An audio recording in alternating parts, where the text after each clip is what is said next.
అలా ఒక ఆడది ఎప్పుడైతే నీ గురించి ఇదే నువ్వు ఇలాంటి దానివనో అలాంటి దానివనో నీ బాడీ ఇలా ఉందనో నీ రంగు ఇలా ఉందనో లేకపోతే నీ బాడీలో పలానా పార్ట్స్ ఇలా ఉన్నాయనో ఒక మగాడు మాట్లాడితే అస్సలు తట్టుకోలేరు నాకు. ఆ మానసిక వ్యధ అంటే నువ్వు ఎన్ని డెసిమల్స్‌లో ఏ ఎక్విప్‌మెంట్ కనుక్కొని కూడా చూసినా నువ్వు భరించలేవు.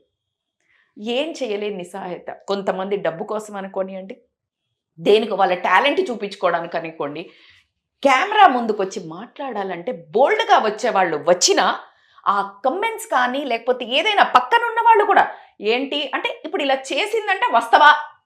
అనే స్టేజ్‌కొచ్చేసారు. How come? ఒకప్పుడు సినీ ఇండస్ట్రీకి ప్రాబ్లమ్ ఉండే. వాళ్ళు కాస్త వ్యాంప్ క్యారెక్టర్సో, కాస్త ఏదైనా కొంచెం సెక్సీగా బట్టలేసుకోంగానే అంటే ఆమె చీప్ టైప్. నో. క్యారెక్టర్ డిమాండ్‌కి ఆమె స్ట్రక్చరో, ఆమె బాడీయో అలా డిమాండ్ అయితదని డైరెక్టర్ రాసాడు రాత.